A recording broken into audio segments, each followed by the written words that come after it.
बिस्मिल्लाहिर्रहमानिर्रहीम। अस्सलाम वालेकुम। क़ज़ाए हाजत और इस्तंजा के मुतल्लक़ हिदायत।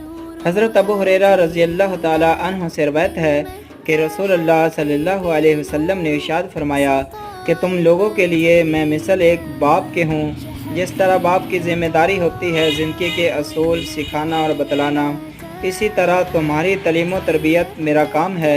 और मैं तुमको बताता हूँ कि जब भी तुम क़ज़ाए हाजत के लिए जाओ तो इस तरह बैठो कि किबला की तरफ ना तो तुम्हारा मुंह हो और ना तुम्हारी पीठ हो, बल्कि इस तरह बैठो कि किबला की तरफ ना तुम्हारा मुंह हो और ना किबला की तरफ तुम पीठ करके बैठो।